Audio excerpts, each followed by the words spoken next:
웨스트민스터 신앙고백 제11장 의롭다 하심에 관하여 1절을 읽도록 하겠습니다. 하나님께서는 효력 있게 부르신 사람들을 또한 값없이 의롭다 하십니다. 이 의롭다 하심은 하나님께서 그들에게 의를 주입하심으로 하시는 것이 아니고 다만 그들의 죄를 용서하고 그 사람을 의롭다고 인정하고 받아주심으로 하시는 것입니다. 이것은 그들 안에서 이루어진 일이나 그들이 행한 일 때문이 아니고 오직 그리스도 때문입니다. 믿음 자체나 믿는 행위 또는 어떤 복음적 순종을 그들의 의로 그들에게 돌림으로써가 아니고 오직 그리스도의 순종과 만족해야 하심을 그들에게 돌림으로써 그들을 의롭게 하시며 그들은 믿음으로 그리스도와 그분의 의를 받으며 의지합니다. 이 믿음은 그들에게서 난 것이 아니고 하나님의 선물입니다.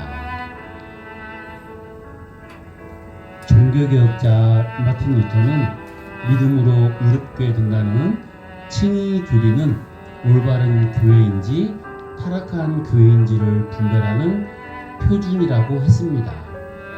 칭의 교리가 바르게 가르쳐지는 교회는 다른 모든 가르침도 올바를 것이며 잘못 가르쳐지는 교회는 다른 모든 가르침도 잘못될 것이라는 말입니다.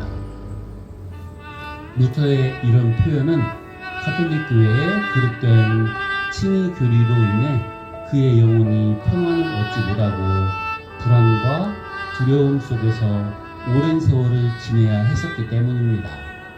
가톨릭 교회는 칭의와 성화를 혼동합니다.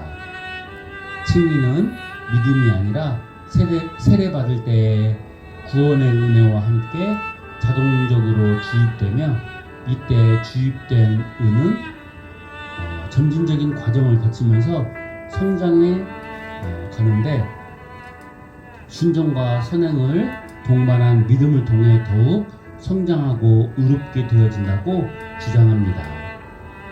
그리고 이 칭의는 큰 죄를 범하면 잃어버릴 수도 있으며 그 잃어버린 칭의는 고해 성사를 통해 다시 얻을 수 있다고 합니다. 칭의를 중생과 성화를 포함하는 하나의 과정으로 생각하는 것입니다. 결국 가톨릭 교회는 믿음을 말하면서도 행위 구원론을 주장하고 있는 것입니다. 루터도 가톨릭 교회의 수도사로서 이런 견해를 가지고 있었기에 자신을 의로운 존재로 하나님 앞에 세우기 위해서 딱딱한 마룻바닥에서 잠을 자고 금식하며 손과 무릎으로 계단을 오르기도 하는 육체적 고행을 하면서 몸부림쳤지만 마음의 죄의식은 더 깊어져 가고 하나님에 대한 두려움과 공포심은 사라지지 않았습니다.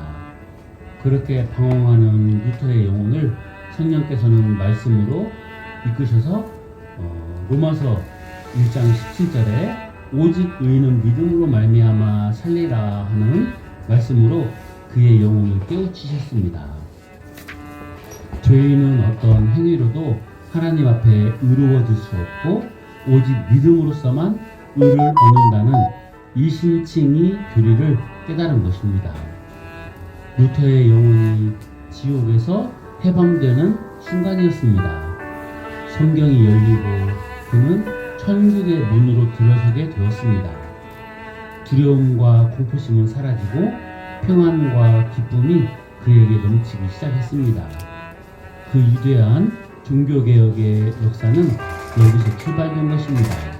그러므로 이신칭의 교리야말로 종교개혁의 가장 중심적 기치라고 할 수 있으며 교회의 성패를 결정짓는 시금석인 것입니다.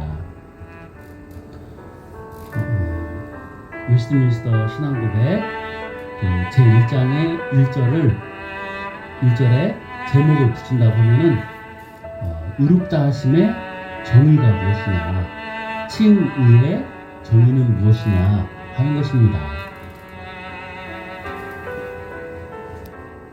앞에서 말한 바와 같이 이신칭의 교리는 기독교 신앙에 있어서 가장 중심적인 교리 중의 하나입니다. 루터도 이 교리를 교회의 성패를 좌우하는 시금석으로 규정했듯이 칭의 교리가 바르게 이해되지 않으면 교회가 바른 교회가 될 수 없다는 것입니다. 종교 개혁자들이 로마 가톨릭 교회에 대항하였던 이유도 가톨릭 교회는 성화가 칭의를 낳는 것으로 생각하여 칭의와 성화를 혼동한 것입니다. 그 결과 칭의는 믿음으로 얻는 것이 아니라 인간의 선행으로 얻는 것으로 착각하여 행위 구원이라는 비성경적인 오류에 빠짐으로써 칭의 교리를 심각하게 왜곡시켰기 때문입니다. 그러나 안타깝게도 오늘날 개혁교회 안에서도 칭의 교리에 대한 그릇된 주장들로 논쟁을 일으키고 있는 것이 사실입니다. 그러므로 1절에서는 칭의 교리에 대한 바른 정의를 진술함으로써 그릇된 오류들을 분별하고 물리칠 수 있게 해줍니다. 첫째로, 칭의는 믿음으로 얻는 하나님의 은혜입니다. 칭의란 그리스도의 의에 근거하여 죄인을 의롭다고 선언하시는 하나님의 은혜로운 법정적 행위라고 정의할 수 있습니다. 부르심을 받은 죄인이 그리스도를 믿을 때에 그리스도께서 십자가의 죽으심으로 이루신 구속,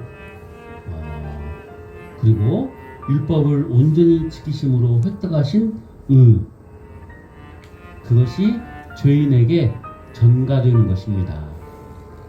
하나님께서는 이러한 그리스도의 공로를 근거로 죄인을 의롭다고 선언하시는 것입니다. 여기에는 가톨릭 교회의 주장처럼 죄인에게 의가 주입되거나 어떤 행위나 공로에 의해서가 아니라 전적인 하나님의 값없이 주시는 은혜인 것입니다. 둘째로, 칭의는 하나님의 법정적 선언입니다. 의롭다라는 말은 구약 히브리어로 히츠띠크라고 하는데, 의롭다고 선포하다, 선언하다 라는 말이거든요. 이 말은 법정적 의미로 쓰입니다. 신약에서는 의롭다라는 동사로 헬라어로 디카이오라고 하는데, 의롭다, 선포하다 라는 말인데요. 역시 법정적인 의미를 가집니다. 로마서 8장 33, 34절에 보면 의롭다, 정죄하다 이런 말씀이 있거든요. 두 단어는 서로 대비되는 법정적 용어인 것입니다. 그러므로 칭의는 그리스도의 의를 근거로 믿는 죄인을 의롭다고 여기시는 하나님의 법정적 선언인 것입니다. 이때 명심할 것은 의롭게 하시는 것이 아니라 의롭다고 여겨주시는 것입니다. 다시 말해, 칭의는 죄인이 의롭게 되는 것이 아니라 믿음으로 의롭게 여김을 받는 것입니다. 우리는 여전히 죄인이지만 그리스도를 구속의 주인으로 믿는 믿음을 보시고 그리스도께서 이루신 그 의를 우리의 것으로 간주하셔가지고 의롭다고 선언해 주시는 것입니다. 참 의미지요. 세 번째로, 칭의와 성화는 구별됩니다. 가톨릭 교회는 칭의와 성화 간의 본질적 차이를 혼동합니다. 그래서 칭의를 점진적 과정으로 생각하여 결국 칭의는 믿음이 아닌 인간의 행위에 의하여 얻는 것으로 오해하기에 이른 것입니다. 그러므로 칭의와 성화 간의 본질적 차이를 알아두어야 합니다. 먼저 칭의는 법정적 용어라고 했습니다. 그러므로 칭의는 밖에서 일어나는 사건입니다. 법정에서 죄인을 향해 재판장이 의롭다, 죄가 없다 선언하는 것과 같이 죄인인 나에게 믿음으로 말미암아 의롭다고 선언해 주시는 전적인 하나님의 법정적 행위인 것입니다. 이로써 죄인의 죄책은 제거되고 신분의 변화가 주어지는 것입니다. 그리고 성화는 우리의 내적 삶에서 일어나는 것입니다.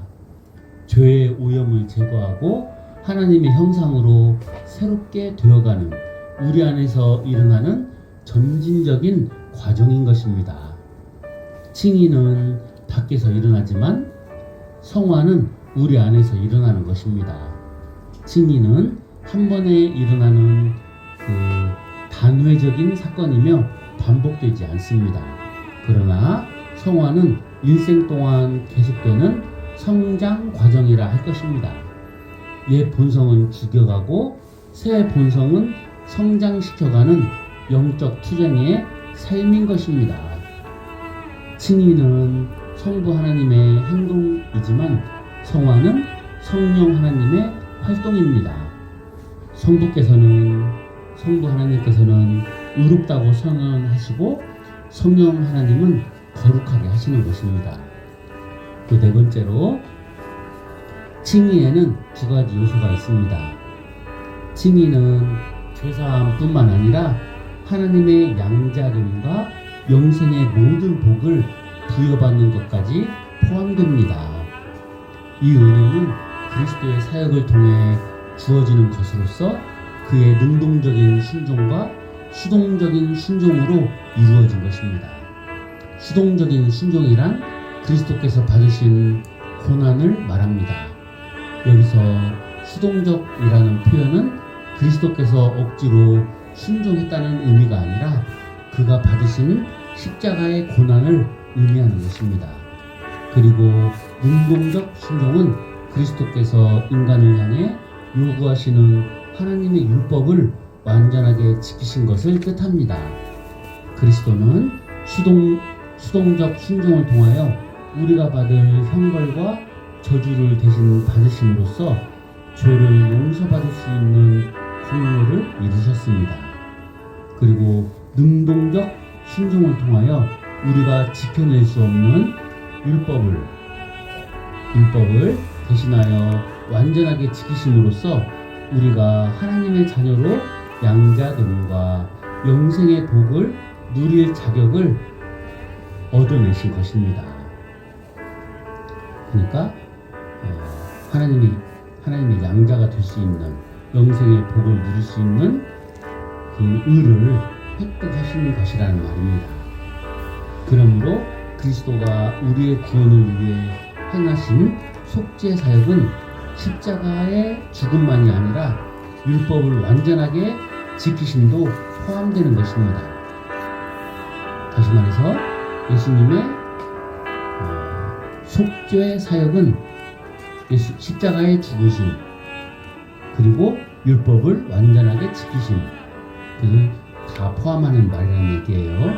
즉 그리스도는 우리가 담당해야 할 아담이 범한 원죄, 스스로 범하는 자범죄 그리고 모든 죄들에 대한 형벌을 대신 받으셔야 했으며 또한 아담이 율법을 범한 불순종을 대신하여 완전한 순종을 하나님께 바치셔야만 했습니다.